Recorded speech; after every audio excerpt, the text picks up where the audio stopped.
should we go straight into it? Yeah, Yeah, let's do it. I think so. I'm feeling good.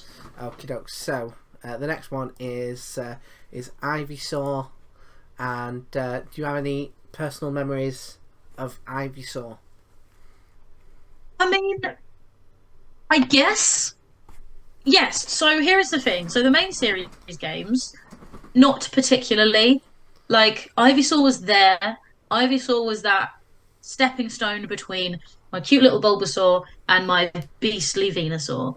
And but I don't really remember Ivysaur as a gameplay Pokemon. Like I just think of it as Bulbasaur right up until it's Venusaur in a way. Like it's the Bulbasaur line, but the Venusaur is the powerful bit. Mm. I think my memories of playing with Ivysaur aren't actually in a Pokemon game. They're in the Smash Brothers games. Because when you play as Pokemon trainer, he has a Squirtle, an Ivysaur, and a Charizard. And his Squirtle is the little speedy one, and his Charizard is the big powerful one, and the Ivysaur is the middle ground. And I think Ivysaur really works. I don't know necessarily better than if it had been War Turtle or Charmeleon, but I really like Ivysaur had Vine Whip and Razor Leaf, and they were really good ranged moves. And I really enjoyed playing as Pokemon Trainer in Smash Bros. Melee, and Smash Bros. Brawl. Yeah. Um, and I liked playing with Ivysaur. I thought it was a really good middle ground Pokemon. I thought the kind of choice of which to use for first, middle, and final evolution was really well done. Yeah. Well, I think one of the things that goes against Ivysaur is, unlike, I mean, we kind of alluded to it a little bit in the Bulbasaur episode, that it's almost like a natural progression, whereas with Wartortle, Charmeleon, and a whole bunch of the other middle stage evolutions, it feels like they do change quite a bit. So it almost feels like you're getting like this brand new thing, whereas Mm. Ivysaur almost feels like a proper evolution, but because it's not, a transformation, I think it can feel a little bit underwhelming. In comparison to some of the other middle evolution Pokemon, and I think that's one of the reasons why it probably gets a little bit overlooked. Obviously Charmeleon was quite somewhat significant in the show, but Yeah. in terms of like middle evolutions, I think it gets overlooked because it is such a streamlined evolution across the three. Yeah. And I think you can tell with the Bulbasaur line, and I think Ivysaur kind of exemplifies it, that it does like I think I wouldn't be surprised to learn that it was based off people looking at and drawing and watching a real plant, Yeah. and how it changes from stage to stage. And um, you know, I guess you can kind of say watching a real turtle get bigger and watching a real lizard get bigger, it goes pretty much the same way as the Squirtle and Charmander lines. But um I think because the Bulbasaur line was based off of plants, that actually kind of makes it a really interesting progression where you see like the bulb and you see it like starting to flower and then you see it as a big tree. And I think yeah, I really like Ivysaur's design for as a middle evolution. I think it works Yeah. in a way that, when I stop and think about it, some of the other middle evolutions just kind of feel like they are there because they are supposed to be there rather than because someone's put thought into what exactly they want them to look like. Yeah. I think yeah, the Ivysaur is quite a creative design by comparison to some of the others. Yeah. Right. So this is a little behind the scenes, but we've been doing this now for long enough that before we came online, we did a couple of like tech things, and I genuinely can't remember whether or not Kirsty can see my camera or not. I can only see you on the Twitch stream. I can't see you in the Zoom. Well, depending on how delayed it is, I'm going to show that I am actually wearing, although it looks like a plain t-shirt, I'm actually wearing a piece of Ivysaur merch. Amazing. Which is... Oh no, everything's going wrong. Right. Oh. There we go. There it is. There it is. Oh, that's brilliant. Wait, I didn't even know there was Ivysaur merch. Well, that's really cool. Well, I want to say it's from a relatively well-known shop, but I got bought it as a present.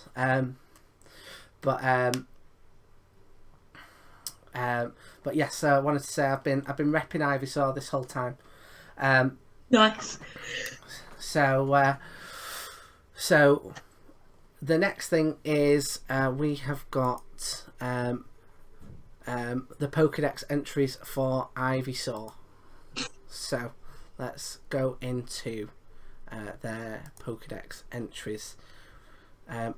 We've got when the bulb on its back grows large, it appears to lose the ability to stand on its hind legs.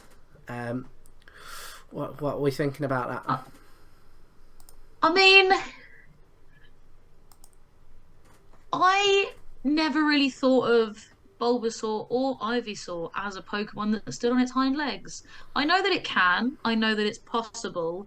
And I know there have been kind of clips in the anime where they had Bulbasaur at least standing on its hind legs, and I guess it makes sense.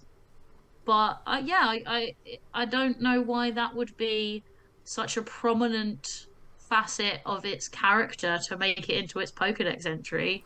I guess apart from to, solidify that link between like cute little Bulbasaur, which can like swing around on its vines and stuff, and big beastly Venusaur that's kind of stomped to the ground a little bit. Well, let's have a see, because I mean I think that it's a tiny bit sad that it loses some of its mobility, personally. Oh, just wait until we get onto the Snivy line and the Togepi line. Oh, mate. Those poor buggers. Mate, Snivy, as I said before, I normally get the grass type Pokemon, and Snivy is one of the first ones where I felt like I had chosen wrong, because I had this like cool little, what I thought was kind of like a bit like a crocodile thing, and then I was like, it turned into this big snake with a popped collar, and I was like, what is this? What is? And it's one of the first times I've ever been tempted to drop my starter from my team, which normally makes it all the way through. Yeah, I think they did in the later generations purposely design starters to see if people would stick with them. Which we can come to when we get to those starters, rather than take up time on our Ivysaur episode. Fair, because that would, I mean, if we did spend the Ivysaur episode talking about other Pokemon, that would be on brand for Ivysaur. Yeah, I feel like we would just be making the problem of everyone overlooking Ivysaur worse. Like we could, like, I would rather have an honest but concise Ivysaur episode than contribute to the ostracization. Fair. Well, let's have another look at their Pokédex entries then, which is so we've got the bulb on its back grows by drawing energy. It gives off an aroma when it's ready to bloom. Are we thinking that's good aroma? Yeah, because it's the aroma that summoned all of the Bulbasaur to evolve with it, isn't it? So, I mean, it must be pleasant if you want to go towards it. Because like there's some flowers that smell of death, so it could smell like that. I hope this isn't one of them, because I like Ivysaur. I wouldn't like it, because imagine you've got a cute little Bulbasaur that you run a little vegan cafe with, and then it soaks up so much sunlight and is having such a lovely time, then it evolves, and then it stops being all lovely and fragrant and having people come salivating over your delicious Pokemon plant-based dishes, and it stinks of shit. I wouldn't like that. It would ruin my Sunshine Cafe dreams. Isn't that a Pokemon episode about gloom? If I'm right. Yeah. Yeah. Well, no, but did Oddish smell particularly good in the first place? I Don't- know they thought Gloom stank like shit, and but yeah, I don't know. I don't know if it's related to how how Oddish did at all. But yeah, no, you're not wrong. I mean, now that you said that again, it does make me feel like there's an element of in the official artwork that we got done by Rob Maltby, which again I'll get up.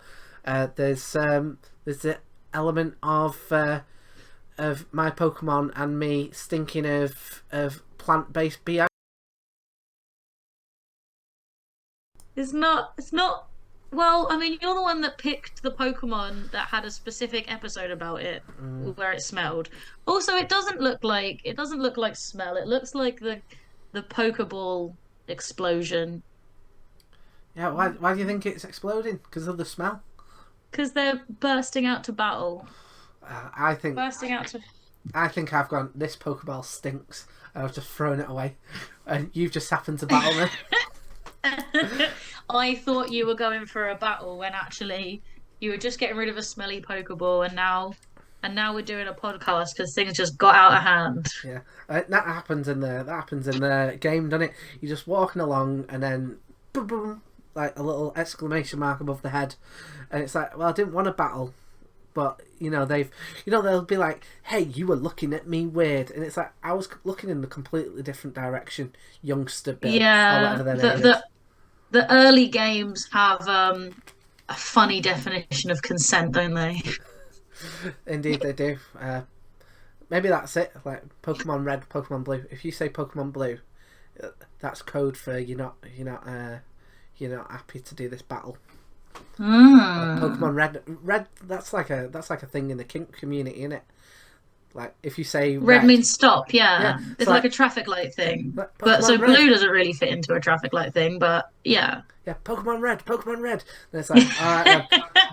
To be fair, in a situation like that, if someone was saying red, that's like, okay, I know that's a traffic light thing and you want to stop. If someone's shouting Pokemon Red, then I'm stopping to giggle regardless. Like, yeah, okay, I get that. Is that going to be your new safe word, Tom? Pokemon Red, Pokemon Red. Potentially, because the thing is, in the context of Pokemon, if you say red, does it mean stop, or does it mean Pokemon Trainer Red? I wish to battle your level 88 Pikachu at the top of Mount Silver. Don't know. I guess it depends on the circumstance. I guess this is where context matters. That's very true. Hashtag not all Pokemon trainers. Right, so we'll go. Ivysaur. Yeah, we'll go back to. Okay, what have we got here? The bud on its back. Right, we're back to backs again. Apparently draws energy from its body. The bud is said to open into a large flower when fully grown. So again, I feel like. So Oh, go on. this feels like the opposite of Bulbasaur because Bulbasaur was drawing nutrients from the sun to grow, so it didn't need to eat. But this, the bud on its back, is drawing energy from its body. So does Bulbasaur like take in the sun's energy and then hoards it in Ivysaur's body, so it needs a bigger body, so that it can then push it back up through the plant into the tree that is Venusaur? Is that the process? Like it's sunshine in, body swells, plant out. That sounds That logical. Yeah. I think that sounds like what that is describing. Yeah. But I mean, it does also imply that its ability to stand on its hind legs is more to do with the fact that it's like losing energy, in addition to the plant getting dead big. So there we go. The plot thickens. Who knew that this would become such a Sherlock Holmes style podcast? So in gold, silver, and crystal, we've got exposure to sunlight adds to its strength. So is it or isn't it? We don't know. Sunlight also makes the bud on its back grow larger. That feels like the opposite of what the stadium entry was. Yeah. I mean, because the stadium entry says it's drawing energy from its body, but the gold entry says it's drawing energy from the sun. I feel like whoever wrote these Pokédexes were not communicating effectively. Oh yeah, Oak would be fuming. Could you imagine if you have like two Pokemon professors squaring off, each with an Ivysaur, just like screaming at each other like it's clearly taking energy from its big fat body, and the other one going, no, it's clearly taking energy from the sun, and that's why its body is fat. And like neither of them have done the appropriate research, so they're just yelling. And they're like, well, I'm putting mine in my Pokedex, and it just, depending on where you're born, has a huge factor in what you believe about how an Ivysaur actually functions. Yes, but neither of them have an issue with the aroma that it is releasing. They're both like, yeah, it smells and it's delicious, but good. I have issues with the energy. So we've got if the bud on its back starts to smell sweet, it is evidence that the large flower will soon bloom. So again, is that a sign that as it's getting older, it's like, you know, as like there are signs that it's about to turn into a Venusaur?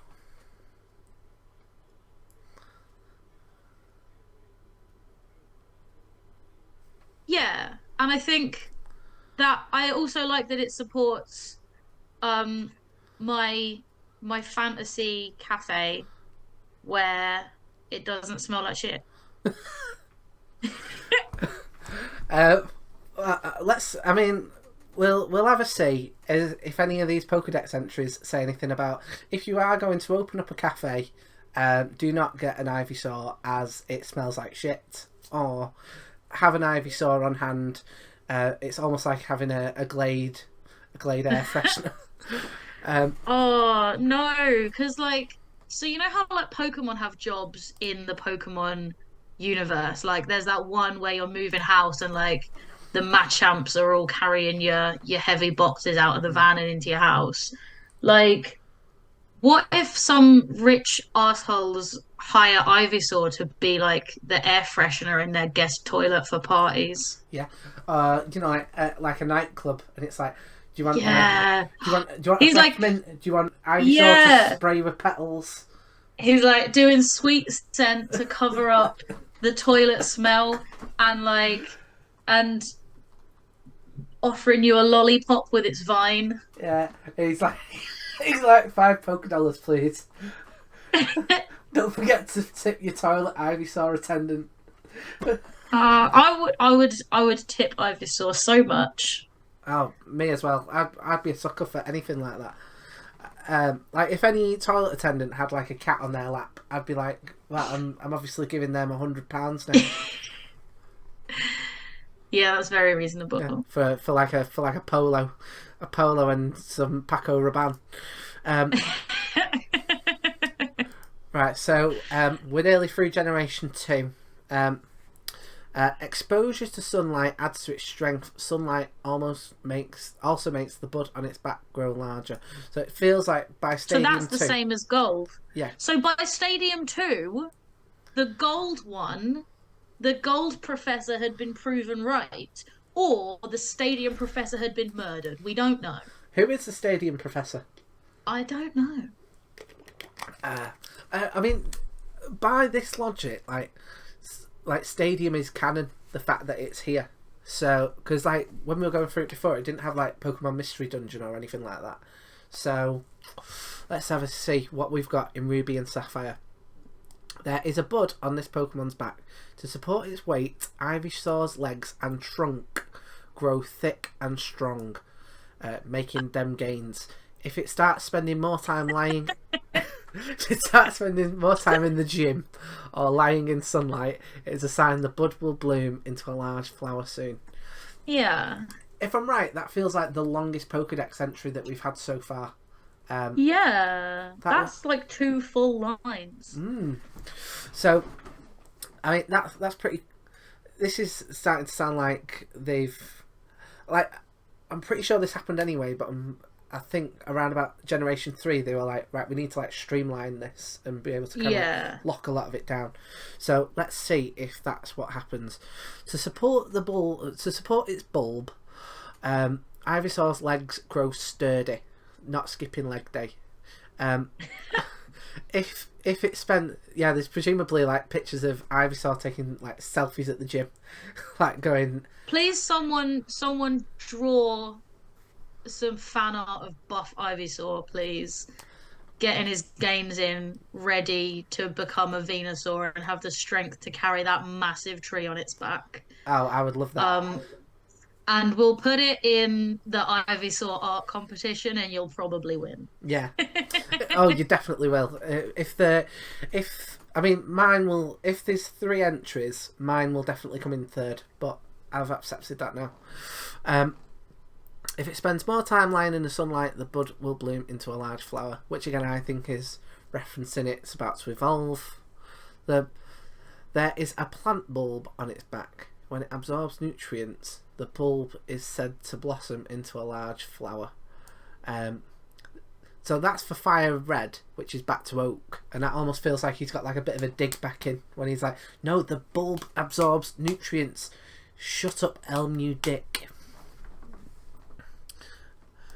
Leaf Green. When the bulb on its back grows large, it appears to lose the ability to stand on it. Right, we're back to that that intern at Nintendo just copying and pasting. Diamond, Pearl, and Platinum. When the bud on its back starts swelling, a sweet aroma wafts. Oh, so we've got confirmation. It is a nice smell.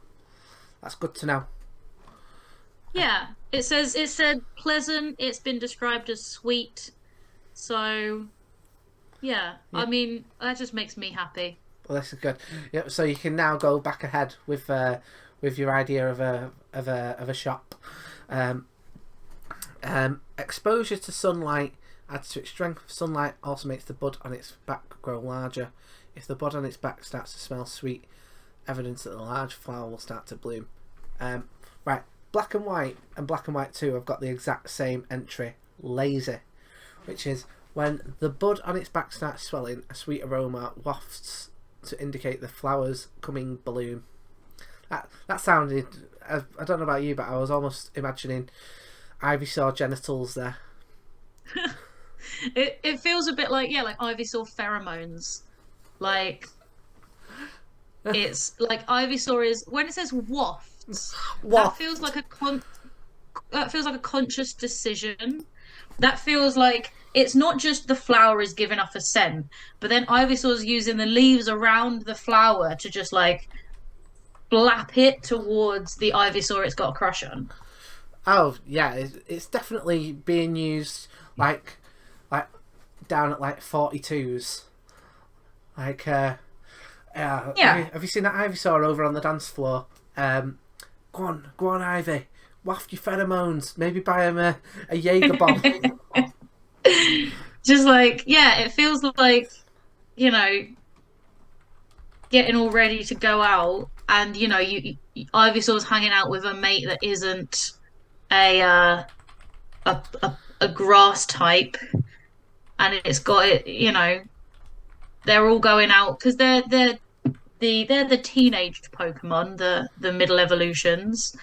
You've got your awkward looking Charmeleon and Wartortle talking like, please can you just get a bit of sweet scent on me so that I can get some attention. Yeah, hide my big ears that I'm that I'm like a bit conscious about, but I'll grow into them. My Yeah. mum says I'm a very cute warthog. Does that No. thing? Oh, any Blastoise would love to marry you one day.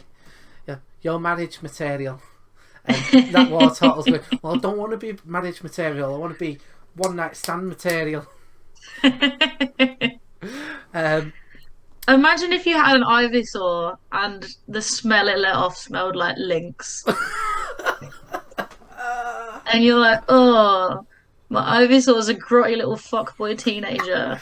uh, How just could you? got loads of those like green spots that it's got on it.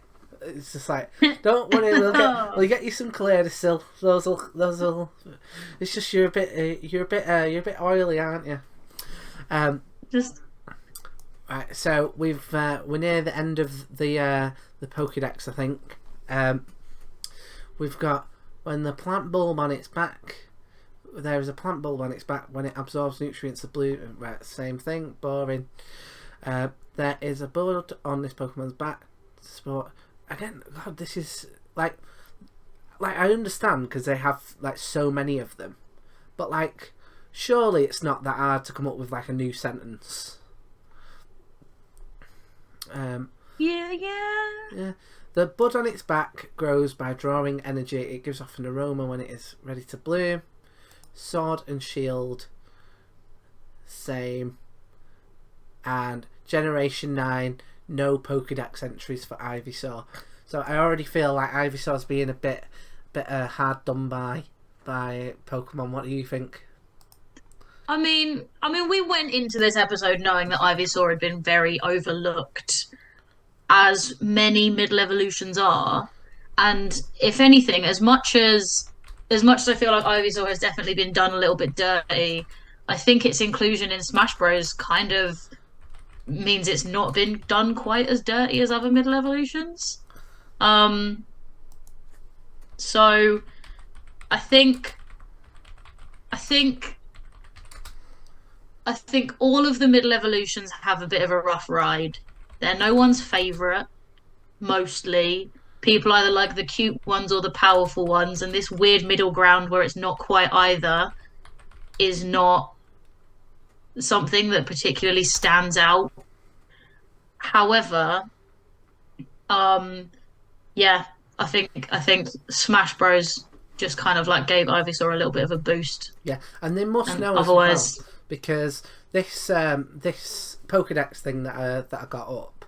I'm just gonna show you what happens when you scroll up really quickly. And again, if you're listening to this on a podcast, Google it, or just take my word for it.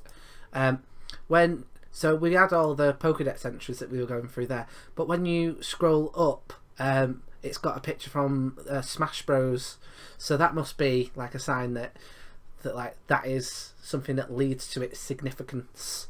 yeah, because well, when we were on the Bulbasaur one, and there was half a dozen different trainers that had a Bulbasaur, and this one's just like, oh, it's in Smash Brothers, and that's fair.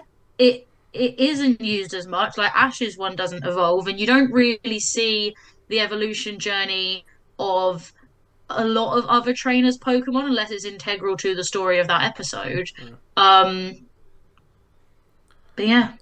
Yeah, I wonder how they decided that that Ivysaur was going to be the middle evolution out of the three, because like they must have gone, okay, we can't use Pikachu because Pikachu's already like used.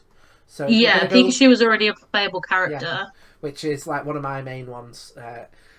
Just because it is cheap and easy in it. It's called Pikachu on the online communities. But so they must have gone, okay, so let's do the three original starters, and they went, well, we've got to have Charizard because Charizard's like the number two after Pikachu. Yeah, Charizard is the one that gets to the final evolution on Ash's team. So I guess that's why it makes sense to have Charizard. But yeah, I think out of Bulbasaur and Squirtle could easily have just been a toss-up. Which one was staying in its first evolution and which one was its second? And I think it comes down to the idea of Squirtle being the quickest, because I think in general, Bulbasaur isn't seen as a particularly fast Pokemon. Mm, Squirtle isn't either, but then it can like it is seen in the show to like disappear into its shell and use the jet of water to propel it places. mm, And Bulbasaur just doesn't have the same speed element to it at all. mm. Um so I think Bulbasaur makes sense as the middle ground one. If it's not going to be the Venusaur with like a hyper beam, then I think the Squirtle makes more sense to be the little but fast. Yeah. Okay, so we've next got Smogon, which again, a little sign behind the like little view behind the, the curtain, as it were, which is before we came into this episode of chatting with Kirsty about like stuff that we were going to chat about, and that we were going to do the Smogon stuff, and we'd mentioned some of the bits for the episodes, and I said, okay, so we're going to do Ivysaur, and I feel like Ivysaur's a bit overlooked, and that'll probably be what I'll mention on the podcast. But I didn't realise quite how overlooked until I looked on the Smogon, in which, as I mentioned before, is like the competitive Pokemon like online community, and I'm just going to show you and go through it. What's gone on there?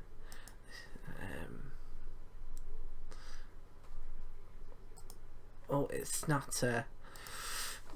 We've had our first technical issue of the stream, where it won't let me show you Smogon, but maybe that's quite apt, really, because Ivysaur is overlooked, and on Smogon it shows that Ivysaur has got no move sets available that are recommended for you to use in competitive online,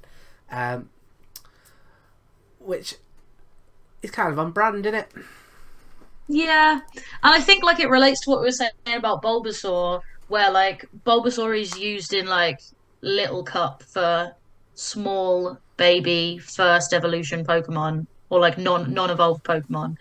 But like the middle evolutions are a little bit awkward because they have one more stage, so they're not quite strong enough to battle with the Pokemon that are only two-stage evolutions, but they're not cute enough that you really want to use them anyway. And it doesn't surprise me that Ivysaur gets overlooked because all of its most powerful moves come from its final evolution. Very true. Okay, so we have got our Trubbish, talking Trubbish rating, and I'm thinking I'm going to give it I'm going to give it a 7 out of 10.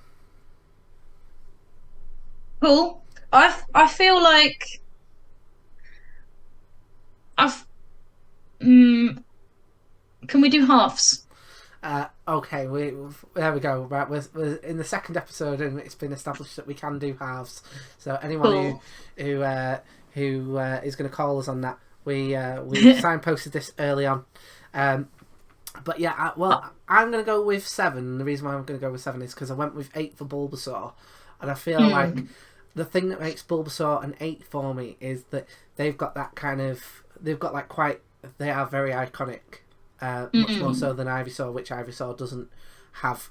I feel like without that iconicness, it would probably knock Bulbasaur down to like a 5 or a 6, and then Ivysaur would be more of like a 6, 7. But I feel like I can't justifiably put Ivysaur higher than Bulbasaur because it doesn't quite have that same oomph. Yeah. Like I was gonna say like 6.5 because if it wasn't I feel like this is going to be the same for all the starter middle evolutions, but if it wasn't part of a starter line, it would be fairly forgettable. And I think the key reason it's not lower is because I enjoyed playing it in Smash Bros. Um, because yeah, like it's I feel like in any three evolution line, the first one and the last one are going to be the best, and like the middle one, the only thing that's going to make it stand out is if there is sort of a sense of cohesion. If there's a sense of cohesion between the first and the last one because of this one, I think Ivysaur has it. And I feel like the first generation is definitely stronger for middle evolutions, but some of that could be because of more of them have stories connected to them. And I feel like Ivysaur is the one that has the most sense, the most sense to it, really, at a glance. And so that's that, but I still don't think it's quite enough to be a full seven, but it's also I like it more than a six. So I feel like a 6.5 is Six where I and a want half. to put 6.5 Trubbishes Fair. for Ivysaur. That is fair. And do you have any hot takes before we draw this to a close? I wish Ivysaur fought in the actual Pokemon games the way it fought in Smash Bros. That's my hot take. Yeah. Uh, I mean, they could do a lot in terms of the games where they could, I think, Yeah, be a little bit more creative as far as that is concerned. Um, but yeah, I think you make a good point about it being like quite a logical conclusion. Like, I don't know if I'm making this up. I feel like I'm not making this up, but um, like I think that there was like batches of the Pokemon that were made similar at like similar times, especially like early on. Like apparently Rhydon was the first Pokemon that they came up with, and I don't think that Rhyhorn was originally like connected to it. It became they like linked those together because they were vaguely similar. Um, yeah, but it wouldn't surprise me if Bulbasaur was created around about the time that like Caterpie, Metapod, Butterfree, Weedle, Kakuna, like because these again are ones that I think are quite natural to see the the stages across. Um, so it wouldn't surprise me if that was part of that same kind of mindset. Um, and I also wouldn't be surprised to hear if Bulbasaur wasn't originally considered to be one of the starters, because I feel like it is a tiny bit different to the other two. Like the other two are it bipedal, is. Yeah, whereas this is, on its, on all four legs.